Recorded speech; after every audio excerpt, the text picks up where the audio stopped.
बिस्मिल्लाहिर्रहमानिर्रहीम। अस्सलामु अलैकुम। आज के इस लेक्चर में हम एसआरएस से मुतल्लिक डिस्कस करेंगे। SRS basically software requirement specification है। तो ये हम सॉफ्टवेयर डिज़ाइन करने से पहले जो है वो बना के अप्रूवल लेते होते हैं। तो उसके लिए जो है वो हमें किस तरह से इसको डिज़ाइन करना है और कौन कौन सी चीज़ें इसके अंदर होनी चाहिए।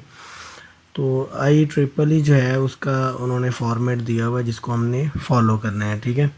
तो IEEE के फॉर्मेट के अकॉर्डिंग उसने हमें दिया हुआ है कि ये हमारे पास टेबल ऑफ कंटेंट्स क्या होंगे।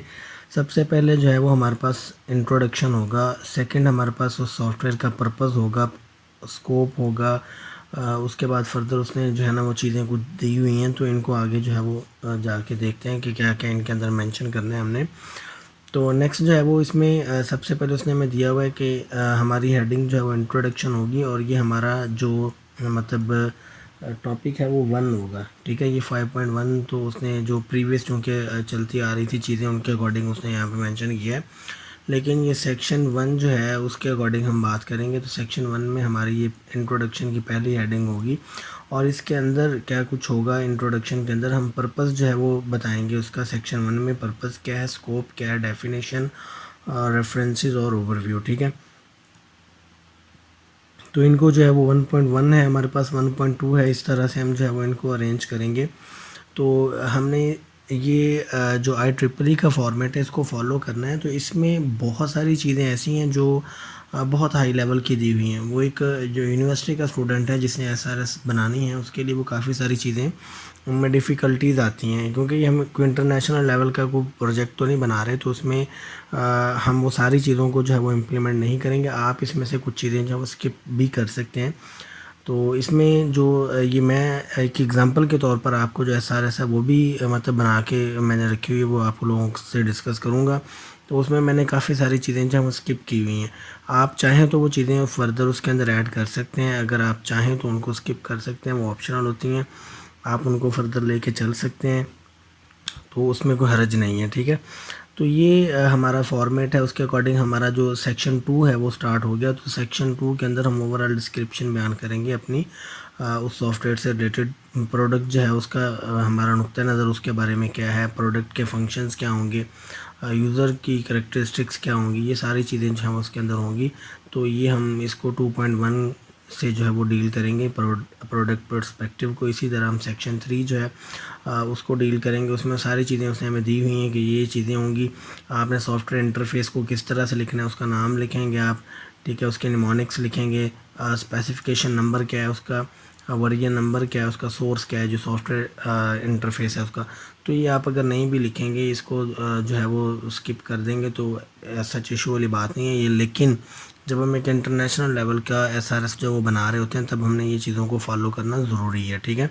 इनके अकॉर्डिंग ही हम तब लेके चलेंगे। इसके बाद जो है वो ऑपरेशंस वगैरह आ गए। तो ये काफ़ी सारी चीज़ें जो हैं वो उसने हमें दी हुई हैं, इनको हमने जो है वो डील करना है। तो मैंने जो एग्ज़ाम्पल के तौर पर एसआरएस बनाई हुई है उसकी तरफ चलते हैं, उसको देखते हैं।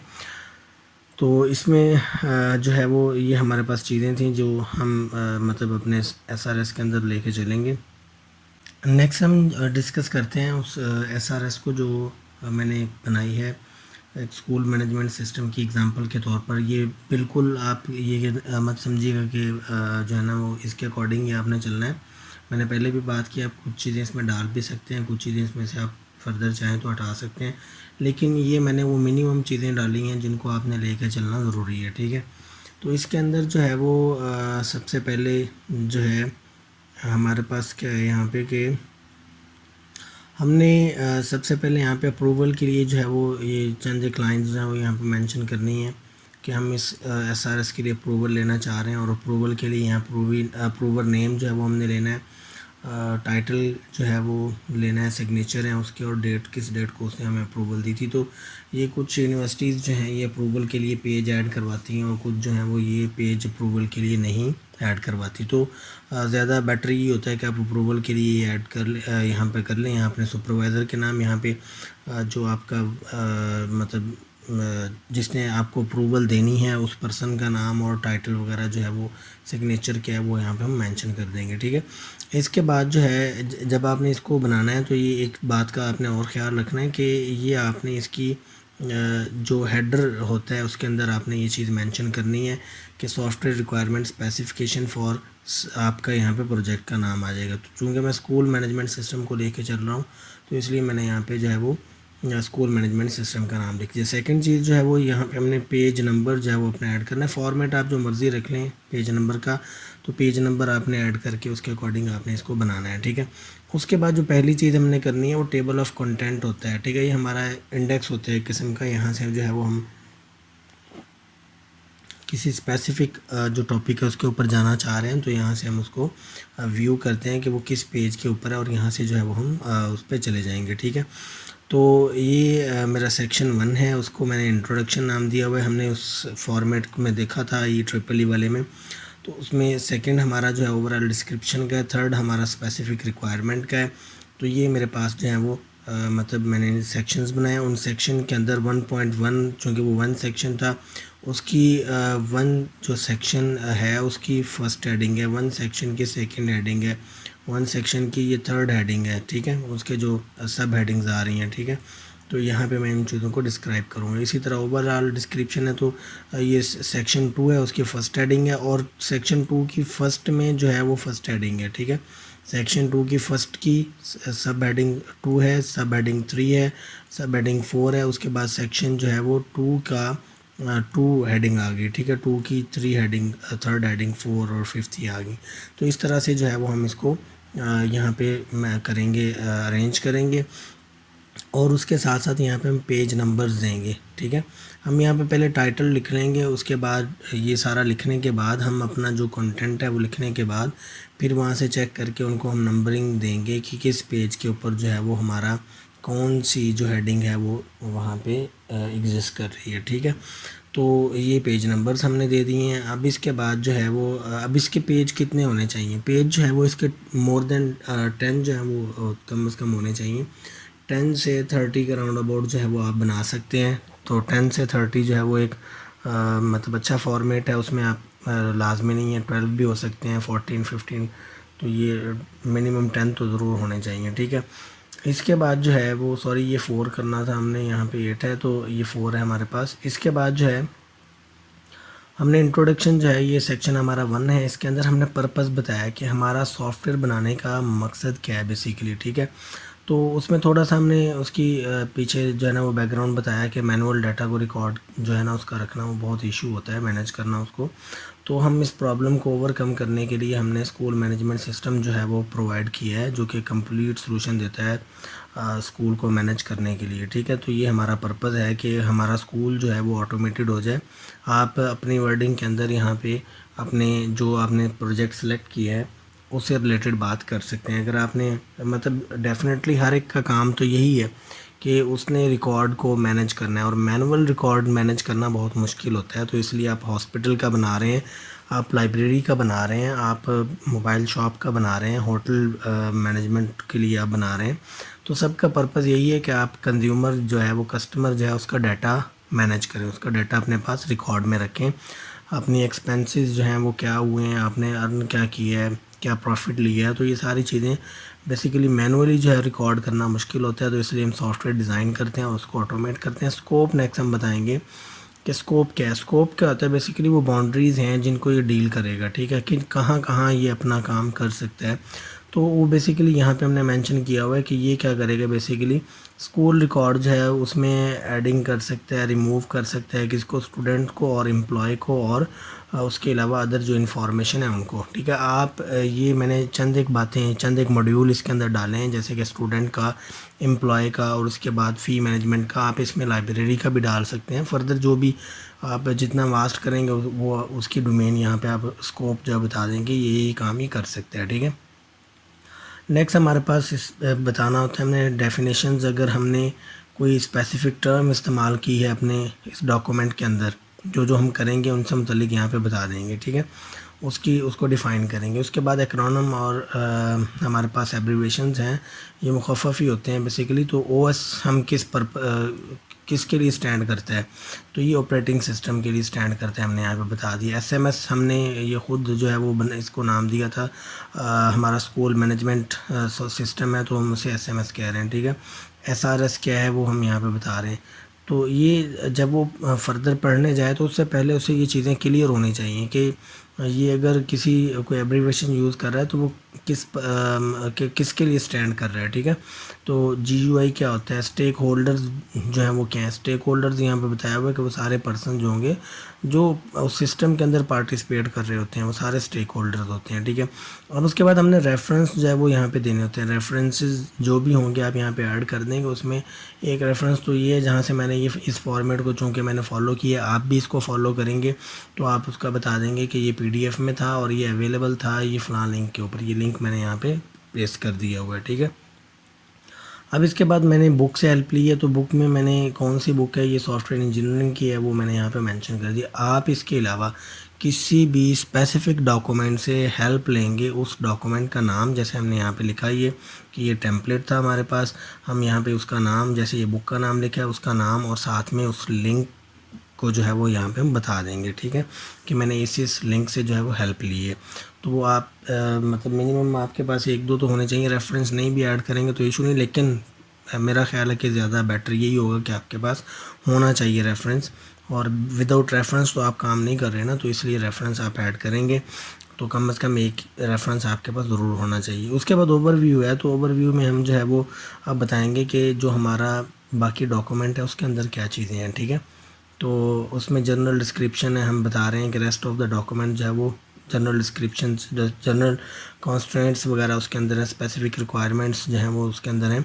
तो ये हम सेक्शंस, एक सेक्शन को हमने डिस्कस कर लिया। अब नेक्स्ट सेक्शन के अंदर क्या है, नेक्स्ट सेक्शन जो है वो ओवरऑल डिस्क्रिप्शन को बता रहा है, जो हमारा 2 है, ठीक है।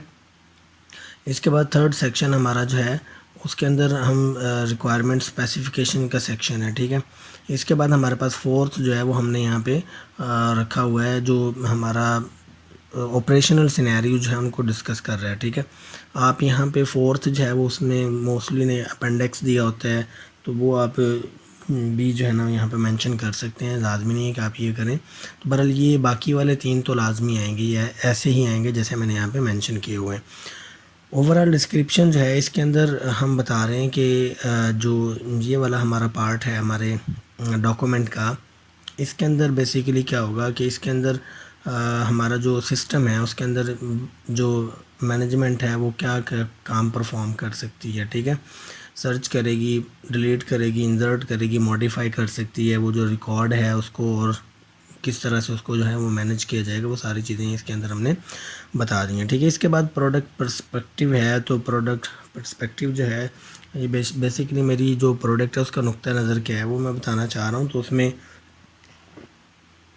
ये बेसिकली जो है वो डेस्कटॉप बेस्ड एप्लीकेशन है, मतलब ये लैपटॉप और डेस्कटॉप पे चल सकती है। तो इसमें जो है विंडो के ऊपर चलेगी और इसमें जो है वो फंक्शंस डाटा मैनेजिंग है हमारे पास फंक्शन जो ये मतलब करेगी, उसमें स्टूडेंट को मैनेज कर रही है और एम्प्लॉयज़ को मैनेज कर रही है, ठीक है। तो ये मेरी जो नुक्ता नज़र था इस प्रोडक्ट का वो मैंने यहाँ पे बता दिया। अब उसके बाद मेरे पास इस प्रोडक्ट के लिए इंटरफेसेस होने चाहिए।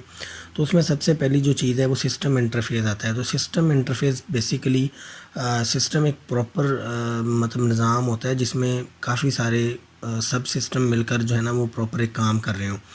तो अगर आपका सिस्टम स्टैंड अलोन अकेला ही है तो हम जो है इस सिस्टम में जो है वो सिस्टम इंटरफेस में मतलब कोई ऐसा बातें नहीं बताएंगे, हम ये बता देंगे कि हमारा सिस्टम जो है वो स्टैंड अलोन है, ठीक है। उसे फर्दर सब सिस्टम्स की ज़रूरत नहीं है। जैसे कि आप एक वेबसाइट बनाते हैं तो वेबसाइट के लिए आपको 2-3 तरह के जो है वो सब सिस्टम्स रिक्वायर्ड होते हैं। आपको जो है वो सर्वर चाहिए होता है, आपको इधर आप कस्टमर जो साइड होती है वहाँ पे मतलब उसकी अलग से आपको ब्राउज़र चाहिए होता है। ब्राउज़र एक आपका इंटरफेस है सिस्टम का, उसके बाद सर्वर एक इंटरफेस आ जाएगा। इसी तरह मतलब कुछ और एग्जांपल्स हैं सिस्टम इंटरफेस की। तो कई और सॉफ्टवेयर जो हमें चाहिए होंगे उसको डील करने के लिए, वो भी एक सिस्टम इंटरफेस में ही आते हैं। तो चूँकि ये एक अलहदा सेपरेट है, अकेले ने इसने काम करना है, इसको फर्दर किसी जो सिस्टम है उसके साथ लिंक हमने नहीं किया, इसको उसकी ज़रूरत नहीं है, तो इसलिए हमने यहाँ पे सिस्टम इंटरफेस को मेंशन नहीं किया। अगर आपका वेब बेस्ड है तो आप उसमें जो सिस्टम्स इस्तेमाल कर रहे हैं उनके बारे में आप बात कर देंगे, ठीक है। इसके बाद हमारे पास यहाँ पे यूज़र इंटरफेस है। तो यूज़र के लिए इंटरफेस के लिए GUI हमारे पास होती है। तो GUI जो है उसमें अंदर हमारे पास बेसिकली जो है वो फॉर्म्स वगैरह फ्रेम्स इस्तेमाल करते हैं, बटन्स होते हैं उसमें। उसके बाद जो है वो हम डायलॉग बॉक्सेस आते हैं और हम उसमें जो मतलब एक स्टैंडर्ड होता है GUI के लिए उसको फॉलो करते हैं कि हमने उसको स्टाइल किस तरह के देने हैं। उसके बाद हमने आइकॉन्स फ़ॉन्ट वगैरह जो है वो लेबल्स इमेजेस क्या क्या चीज़ें हमने इस्तेमाल करनी है, ठीक है। उसके बाद हम रेजोल्यूशंस क्या रखेंगे, लेआउट्स की जो इस्तेमाल करेंगे, डायलॉग बॉक्सेस किस तरह के होंगे, हमारे पास शॉर्ट कीज़ का इस्तेमाल करेंगे। तो ये एक स्टैंडर्ड जो हमारा फॉर्मेट होता है GUI के लिए वो हम इस्तेमाल कर रहे हैं। तो आप इनमें से तकरीबन सारी चीज़ें जो हैं वो अप्लाई करते होते हैं अपनी जो ग्राफिकल यूज़र इंटरफेस है उसके लिए, ठीक है।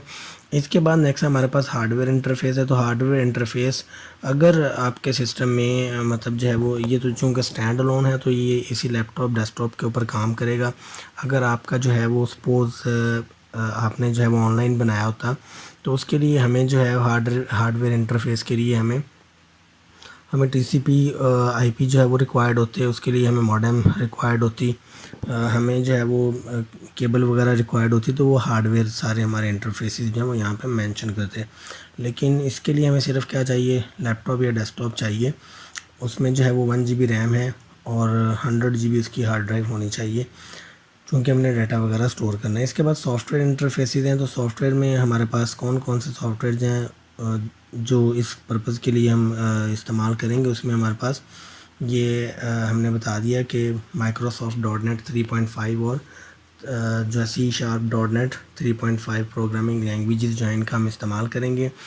तो उसके अलावा जो अगर आप इसको जो है वो करना चाह रहे हैं मतलब ऑनलाइन बनाना चाह रहे हैं वेब के लिए, तो फिर आप ये ASP.NET वगैरह का इस्तेमाल करेंगे, ठीक है, वेब पेजेस के लिए, ठीक है। उसके अलावा जो है ग्राफिकल यूज़र इंटरफेस वगैरह आपने बनाना ही है तो वो आप उसी के अंदर बना लेंगे। उसके बाद आप डेटाबेस इस्तेमाल करेंगे। तो डेटाबेस जो है वो आप कोई भी इस्तेमाल कर सकते हैं। तो ये हमने बता दिया कि हम माइक्रोसॉफ्ट विजुअल स्टूडियो जो है वो 2008 इसका इस्तेमाल करके हम इसको बनाएंगे, ठीक है।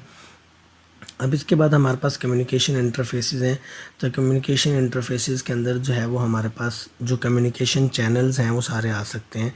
लेकिन चूंकि हमारा कम्युनिकेशन चैनल्स कौन कौन से हैं, जब हम ऑनलाइन कनेक्ट करेंगे तो उसके लिए हमें TCP ओवर IP जो है वो रिक्वायर्ड होगा। हमें मीडियम्स कौन कौन से रिक्वायर्ड हैं इसके कनेक्शन बनाने के लिए, वो हम यहाँ पे मेंशन करेंगे। लेकिन चूँकि ये स्टैंड अलोन है, डेस्कटॉप बेस्ड है, तो उसके लिए हमें कोई कम्युनिकेशन इंटरफेस जो है रिक्वायर्ड नहीं है पड़ा, ठीक है। इसके बाद मेमोरी कंस्ट्रेंट्स हैं। तो कंस्ट्रेंट्स बेसिकली क्या होता है कि हम कोई लिमिट लगा देते हैं कि इतनी मेमोरी लाजमी होनी चाहिए, ठीक है। हम एक रुकावट खड़ी कर देते हैं अपने मतलब उसके लिए कि आप कम से कम इतनी आपके पास मेमोरी जो वो होनी चाहिए।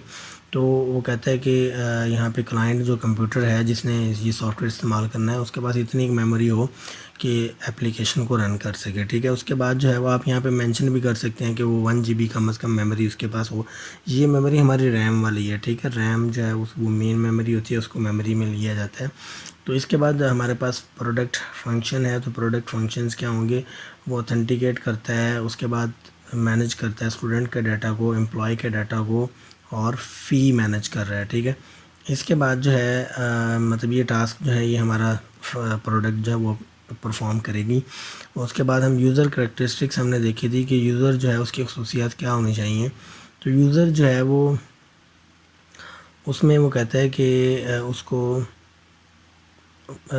उसमें हमें ये एडमिन जो है, एडमिन की करैक्टरिस्टिक्स क्या होती हैं, ठीक है। तो वो क्या होता है, हमारे पास वो पर्सन है जो कि तमाम की तमाम मैनेजमेंट को हैंडल कर रहा होता है, ठीक है। स्टूडेंट हैं तो स्टूडेंट यहाँ पे हमारे पास स्टडी कर रहे होते हैं। टीचर है तो टीचर जो है वो डिफरेंट सब्जेक्ट पढ़ाते हैं, ये उनकी करैक्टरिस्टिक्स हैं, ठीक है। इसके बाद हमारे पास कंस्ट्रेंट्स हैं। तो कंस्ट्रेंट्स जो हैं वो अगेन जैसे हमने ऊपर बात की मेमोरी कंस्ट्रेंट्स की, यहाँ पे जनरल कंस्ट्रेंट्स हैं। तो उसमें वो बात कर रहे हैं जनरल कंस्ट्रेंट्स के अंदर कि हम प्राइवेसी और सिक्योरिटी लाजमी देंगे, ठीक है। ये एक उसने लिमिट लगा दी है। ये रुकावट खड़ी कर दी है कि you should need to follow these constraints. तो वो कौन कौन से हैं? प्राइवेसी एंड सिक्योरिटी, ठीक है। तो इनको हमने लाजमी इस्तेमाल करना है, इनको लेके हमने आगे चलना है, ठीक है। इसके बाद जो है अजम्पशंस एंड डिपेंडेंसीज, हम अज्यूम क्या कर रहे हैं, ठीक है। और हमारा सिस्टम जो है वो उसमें कौन कौन सी चीज़ें किसके ऊपर डिपेंड कर रही हैं। तो अजम्पशंस ये हैं कि हम अज्यूम कर रहे हैं कि जो है वो एडमन जो है वो कंप्यूटर उसे आता होना चाहिए, लिटरेट, कंप्यूटर लिटरेट हो। उसके बाद जो है वो हमारे पास हम ये अज्यूम कर रहे हैं कि जो हमारा ये एप्लीकेशन उसके ऊपर चलेगी तो उसके लिए इनफ परफॉर्मेंस जो है वो होनी चाहिए उस सिस्टम की जिसके ऊपर इसको चलाया जाएगा। उसके बाद जो है एक और अजम्पशन हमने यहाँ पे मेंशन कर दी कि एप्लीकेशन जो है वो different kind of operating system जो है वो चल सकती है। ये अजम्पशंस हैं बड़ी यस। तो इसके बाद जो है हमारी अजम्पशन है कि जो है डेटाबेस सर्वर जो है और जो उसकी सर्विसेज हैं वो ऑपरेट हो सकती हैं किसी भी ऑपरेटिंग सिस्टम के ऊपर। तो ये हम यहाँ पे अजम्पशंस एंड डिपेंडेंसीज़ के अंदर इनको मेंशन करेंगे। आप कुछ ने अजम्पशंस को सेपरेट डिस्कस किया हुआ है और डिपेंडेंसीज़ को सेपरेट डिस्कस किया हुआ है, तो आप इनको इकट्ठा डिस्कस कर सकते हैं, विजुअली बात नहीं है। नेक्स्ट जो है वो हमारे पास थर्ड सेक्शन है। तो थर्ड सेक्शन के अंदर स्पेसिफिक रिक्वायरमेंट है आपने मेंशन करनी है। तो इसके अंदर सबसे पहले हमारे पास एक्सटर्नल इंटरफेसेस हैं। अब यहाँ पे जो है वो अगर आप उसको IEEE के फॉर्मेट को फॉलो करेंगे तो यहाँ आपको कुछ डिफ़िकल्टीज़ आएंगी, क्योंकि इसको फॉलो करवाते हुए उसने काफ़ी सारी कॉम्प्लेक्स चीज़ें मेंशन की हुई हैं जो कि स्टूडेंट जो है वो उसको जल्दी से पिक नहीं करता। तो यहाँ पे एक एक्सटर्नल इंटरफेस के अंदर आप कुछ लोग जो हैं उन्होंने अपने जो सॉफ्टवेयर बन होता है उसकी उन्होंने ग्राफिकल यूज़र इंटरफेस यहाँ पे स्क्रीनशॉट लेके लगाया होता है।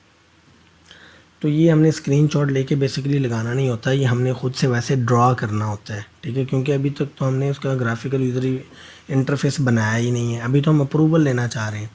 तो अगर हम यूज़र के लिए बना रहे हैं तो यूज़र से भी तो हमें अप्रूवल चाहिए ना, उसकी अप्रूवल से पहले हम उसका डिज़ाइन तो नहीं बना लेंगे अपने सॉफ्टवेयर का। तो वो एक स्केच होता है जो आप बताएंगे कि मेरा जो सिस्टम है उसमें ये चीज़ें होंगी और इस तरह से जो है वो मेरा सिस्टम वर्क कर रहा होगा, ठीक है। मतलब मैं यहाँ पे बता दूँ कि ये मेरे पास सपोज़ यहाँ पे लॉगिन के लिए यूज़र नेम होगा, यहाँ पे मैं पासवर्ड दूंगा, ये कुछ इस तरह से मैं स्केच बना के बता दूंगा, ये सबमिट का बटन होगा मेरे पास, ठीक है। तो ये आप एक जो है ना वो जनरल ड्रॉ कर सकते हैं। तो ये आप नहीं भी ड्रॉ करेंगे तो इशू वाली बात नहीं है। आप जो है ना वो ये टेबल इस तरह से बनाएंगे, टेबल में आपने नाम दिया कि ये क्या करता है आपका, तो एडमिन को लॉगिन के लिए ये जो है वो हमने बनाया है। उसके अंदर डिस्क्रिप्शन है, यहाँ पे आपने चूँकि IEEE ने कहा है कि आप इन चीज़ों को सेपरेटली डिस्कस करें, तो और भी कुछ चीज़ें हैं, कुछ स्किप भी आप कर सकते हैं। अगर आप ये टेबल नहीं बनाना चाह रहे तो आप यूज़र इंटरफेस फेसेस सिंपल लगाना चाह रहे हैं तो वो आप बना के वो लगा दें, ठीक है। वो भी मतलब काम चलाएँगे। अब इसके अंदर जो है वो हमारे पास डिस्क्रिप्शन क्या है कि ये जो सिस्टम है ये एडमिन को अलाउ करेगा लॉगिन होने के लिए अकाउंट में, ठीक है।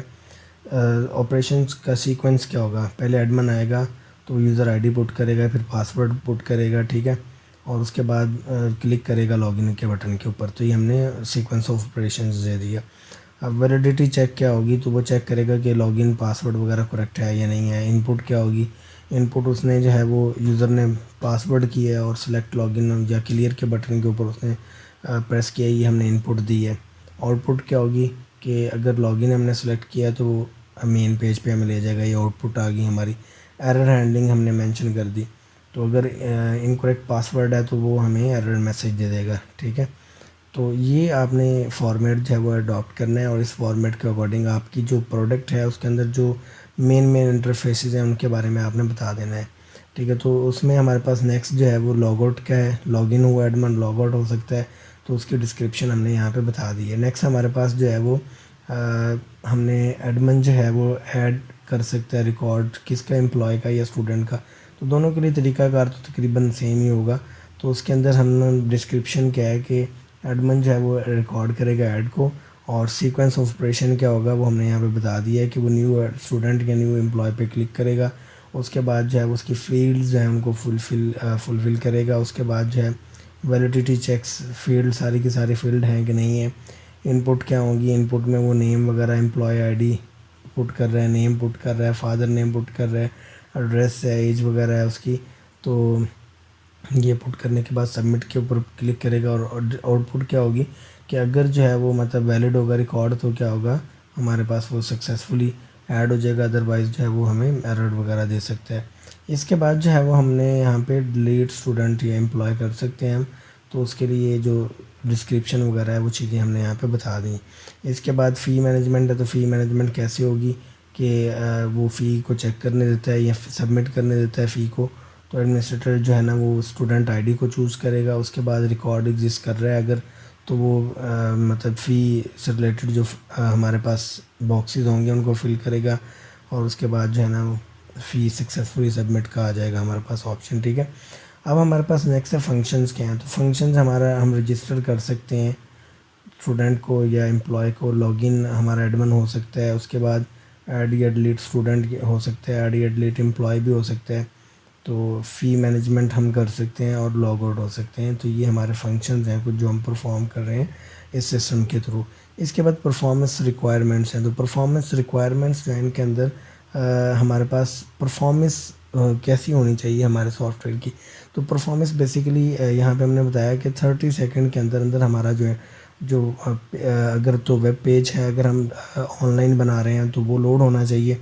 वैसे भी हमारा सिस्टम सॉफ्टवेयर इतना ऐसा होना चाहिए कि उसके अंदर हम जो इमेजेस वगैरह इस्तेमाल करें, कुछ लोग इमेजेस इस्तेमाल करते हैं उसको अच्छी लुक देने के लिए, तो वो ऐसा ना हो कि वो लोड होते तो बहुत टाइम ले ले, काफ़ी देर यूज़र वेट करता रहे। तो इस तरह नहीं होना चाहिए, हैवी उसके ऊपर जो है ना वो ग्राफिकल वर्क नहीं होना चाहिए। तो ये इतना एक हो कि 30 सेकंड के अंदर अंदर आपके पेजेस जो हैं वो लोड हो जाएं। ठीक है, ये परफॉर्मेंस रिक्वायरमेंट हमारी है। उसके बाद इसके अंदर जो है वो उसने कहा कि मल्टीपल एक्सेस है, तो चूँकि हमारा सिस्टम जो स्टैंड अलोन है तो ये मल्टीपल एक्सेस इसमें नहीं है बड़ी। ठीक है, अगर आपका मतलब होता है वेब बेस्ड तो उसके अंदर मल्टीपल लोग एक्सेस कर सकते हैं, तो आप मेंशन कर देते उसमें कि मल्टीपल लोग एक्सेस करेंगे। इसके बाद लॉजिकल डेटाबेस रिक्वायरमेंट्स हमारे पास क्या हैं, हमने फ़ाइल फॉर्मेट कौन सा रखना है। तो फ़ाइल फॉर्मेट में जो है वो हमारे पास क्या होगा लॉजिकल डेटाबेस में। लॉजिकल डेटाबेस में बेसिकली हम डेटाबेस जो है वो कह लें कि डिज़ाइन ही करते होते हैं, उसकी मतलब चीज़ों को अभी डिस्कस कर रहे होते हैं, फाइनली हमने उसको इम्प्लीमेंट नहीं किया होता। तो उसमें वो कहता है कि होगा क्या कि हम रिकॉर्ड जो है वो जो करेंगे स्टोर, वो हम एसक्यूएल के फ़ाइल जो हैं वो लेंगे, टेबल फॉर्मेट के अंदर हम लेके चलेंगे। उसके अंदर हम एसक्यूएल माई सीक्वल जिसको हम कहते हैं उसकी फ़ाइल्स हमारी बनेगी, तो उसके अंदर हम सारी चीज़ों को जो है वो सेव करेंगे। इसके बाद हमारे पास नेक्स्ट है एक्सेसिबिलिटी एंड सिक्योरिटी। तो एक्सेसिबिलिटी आपने एक्सेस जो है वो कौन किस किस को देनी है और किस तरह से आपने अपने डेटाबेस को, ये डेटाबेस के अकॉर्डिंग है। ठीक है, कि डेटाबेस को एक्सेसिबिलिटी किस किस को दी है और सिक्योरिटी क्या है उसकी। तो सिर्फ अथेंटिकेट यूज़र जो है वही हमारे डेटाबेस को एक्सेस कर सकता है जिसके पास जो है वो मतलब पासवर्ड वगैरह होगा। ठीक है, इसके बाद जो है वो नेक्स्ट हमारे पास है डिज़ाइन कंस्ट्रेंट। तो ये डिज़ाइन कंस्ट्रेंट्स जो हैं ये डेटाबेस के अकॉर्डिंग है कि आपने डेटाबेस जब डिज़ाइन करनी है तो किन लिमिट्स का आपने ख्याल रखना है। तो हमें क्या होगा कि हमने जब इसको डिज़ाइन करना है उसमें वो कहता है कि ये software on the software cast by the hardware. तो ये जो सेक्शन है इसके अंदर हम देखेंगे कि डिज़ाइन करते वक्त हमने किस तरह का जो है वो डिज़ाइंस को लेके चलना है जो हमारे हार्डवेयर और सॉफ्टवेयर दोनों को प्रॉपरली जो है वो डील कर रहा हो। ठीक है, तो इसके बाद हार्ड ड्राइव स्पेस कितनी चाहिए होगी हमारी डेटाबेस को। तो 500 MB तक हमारी स्पेस इसको चाहिए। आप 1 GB 5 GB 10 GB जो भी लिखनी है वो लिख सकते हैं, लाजमी नहीं है। तो ये आप 5 GB भी कर सकते थे, कोई इशू वाली बात नहीं है। एप्लीकेशन मेमोरी यूजेज जो है वो एप्लीकेशन जो है हमारी जो सॉफ्टवेयर है वो मेमोरी को यूज़ करेगा, तो 500 MB तक जो मेमोरी रैम की है वो इस्तेमाल कर सकते हैं। और उसके बाद जो है वो हमारा जो प्लेटफॉर्म है उसके अंदर क्या चीज़ें होंगी। प्लेटफॉर्म हमारे के अंदर जो है वो वर्क कर सकता है मैकिन्टॉश के ऊपर, और जो हमारा पीसी है उन दोनों के मतलब हमारे जो सिस्टम्स हैं उनके ऊपर ये एप्लीकेशन इस्तेमाल की जा सकती है। तो आप इसको रिस्ट्रिक्ट भी कर सकते हैं कि ये सिर्फ़ पीसीज़ के ऊपर इस्तेमाल हो सकती है या ये सिर्फ़ जो एप्पल के सिस्टम्स होते हैं उनके ऊपर इस्तेमाल हो सकती है। इसके बाद आपके पास जो है वो ऑपरेटिंग सिस्टम्स कौन कौन से जो हैं उनके ऊपर इस्तेमाल हो सकती है। तो वो कहता है मैकिनटॉश पे आपने अगर करना है तो उसके लिए आपके पास OS X होना चाहिए। अगर आपने पीसी के ऊपर करना है तो 98 और उससे अबव होनी चाहिए विंडोज़, ठीक है। इसके बाद सॉफ्टवेयर सिस्टम एट्रीब्यूट्स हैं पड़े, तो उनमें हमारे पास सिक्योरिटी है सबसे पहली चीज़। तो हम अपने सिस्टम को सिक्योर करेंगे अथेंटिकेट करके यूज़र को पासवर्ड वगैरह देके। रिलायबिलिटी में जो है वो हमारा काबिल भरोसा होना चाहिए हमारा सॉफ्टवेयर। तो क्या वो इसका बैकअप होना चाहिए, ये नहीं है कि हमने सॉफ्टवेयर इंस्टॉल किए, आप यूज़ कर रहे थे तो क्रैश कर गया तो उसके बाद कोई बैकअप नहीं है, कोई डाटा कहीं पे सेव नहीं है, तो ये रिलायबिलिटी नहीं है कि आपका डाटा ही सारा ज़ाया होगा। आपने तो सारा रिलाय उसके ऊपर कर रहे थे, सारा अपने सॉफ्टवेयर के ऊपर ही अपना डाटा स्टोर किया हुआ था। तो बैकअप वगैरह जो है वो उसके होने चाहिए ताकि जो है वो अगर क्रैश करता है तो उसकी सूरत में हमें जो है वो उसका बैकअप मिल सके, हमें दोबारा डाटा अपना मिल सके। इसके बाद अवेलेबिलिटी है, तो अवेलेबिलिटी के अंदर हम बताएंगे कि ये मतलब किन किन औकात के अंदर जो है ये अवेलेबल हो सकता है। तो अगर तो आप ऑनलाइन जो है वो कोई मतलब शॉप टाइप बनाई है आपने वेब के ऊपर, तो आप बताएंगे कि सुबह 9 से आप शाम 10 बजे तक उसको डील करते हैं। तो अगर जो है वो मैंने ये 24/7 अप्लाई कर दिया, तो आप ये 24/7 भी लिख सकते हैं कि ये हमारा सिस्टम आप कभी भी जब भी इसको रन करेंगे ये अवेलेबल होगा। तो अगर आपकी वेबसाइट है तो ये अवेलेबिलिटी आपने जो है वो यूज़र के लिए रखनी है कि यूज़र कब कब इसको अवेलेबल, उसके लिए कब कब इस्तेमाल के लिए अवेलेबल है, ठीक है। मेंटेनेबिलिटी है, तो इसको मेंटेन जो है वो करना जो है डेटाबेस वगैरह को, और वो कैसे मतलब पॉसिबल है। तो हमने कमर्शियल डेटाबेस जो है वो इस्तेमाल की है, तो ये ऑटोमेटिकली जो है वो मेंटेन होती रहेगी। उसके बाद हमने इसको मॉड्यूल्स बनाए हैं, इसके मॉड्यूल्स जो हैं वो सेपरेट हमने कर दिए हैं। तो मॉड्यूल्स क्या है कि हम एक स्पेसिफ़िक जो ऑब्जेक्ट था उससे रिलेटेड हमने सेपरेट चीज़ों को डिज़ाइन किया है। स्टूडेंट एक ऑब्जेक्ट है, उसको सेपरेट हमने जो है वो डिज़ाइन किया है, उसको सेपरेट उसकी कोडिंग की है हमने। इसी तरह हमने जो हमारे पास एम्प्लॉय था उसकी सेपरेट की है। तो ये मॉड्यूल बेस्ड हैं, तो इसलिए इनको मैनेज करना मेंटेन करना बहुत आसान है बड़ा। पोर्टेबिलिटी होता है कि आप उस चीज़ को कहीं और भी जाके लेके चला सकते हैं। तो ये पोर्टेबल है और इसको कहीं किसी भी जगह पे लेके जाके उसको आसानी के साथ चलाया जा सकता है। किसी भी सिस्टम के ऊपर जो है वो आप इंस्टॉल करके उसको इस्तेमाल कर सकते हैं। उसके बाद ऑपरेशनल सिनेरियो है, तो उसके अंदर जो है हम बता रहे हैं कि बेसिकली क्या करेगी कि स्टूडेंट्स इन्फॉर्मेशन टीचर की इन्फॉर्मेशन वगैरह भी सेव करेगी। और जो है ना मतलब उसके अंदर हमारे पास क्या होगा कि जो अवेलेबल ऑप्शंस हैं हमारा सिस्टम वो होम पेज के ऊपर शो करेगा। तो एडमिन उसके अकॉर्डिंग जो है वो अपना काम परफॉर्म कर सकता है। ये हमने ऑपरेशनल सिनेरियोज़ का बता दिया है। आप इसके अलावा जो है यहाँ पे मैंने बात की थी कि आप अपेंडिक्स इस्तेमाल कर सकते हैं ये। तो उसके अंदर क्या होगा वो आप फॉर्मेट देखेंगे, उसके अंदर अपेंडिक्स ए दिया हुआ होगा, वो यहाँ पे मेंशन करके आप उसके नीचे सिर्फ ग्लॉसरी लिखनी है। तो ग्लॉसरी बेसिकली क्या है, वो जो चीज़ें हमने ऑलरेडी डिस्कस कर ली हैं वो यहाँ पे आप दोबारा लिख सकते हैं ग्लॉसरी, ठीक है। ऑपरेशनल सिनेरियो आपने नहीं लिखना, तो कुछ नहीं, सारी आप ग्लॉसरी के अंदर इस्तेमाल कर सकते हैं कि OS क्या है, SMS क्या है, व्हाट इज़ SMS, SRS क्या है। ग्लॉसरी में बेसिकली हमने डेफिनेशंस को डील करना होता है। तो आप डेफिनेशन या आपके जो एब्रीवेशंस वगैरह हैं इनको भी डील कर सकते हैं, ठीक है। तो ये बेसिकली हमारा एक जर्नल सा फॉर्मेट था SRS के लिए। तो आप अपना जो प्रोजेक्ट है वो डिसाइड करेंगे, वो डिसाइड करने के बाद उसके अकॉर्डिंग आप जो है वो इन चीज़ों को डिस्कस करेंगे यहाँ पे इसके अंदर राइट करेंगे। जो इश्यूज़ आएंगे, जो प्रॉब्लम्स आएंगे वो आप मेरे से डिस्कस कर सकते हैं। नेक्स्ट जो वीडियो है इसमें अगेन हाज़िर होंगे, तब तक के लिए इजाज़त, अल्लाह हाफ़िज़।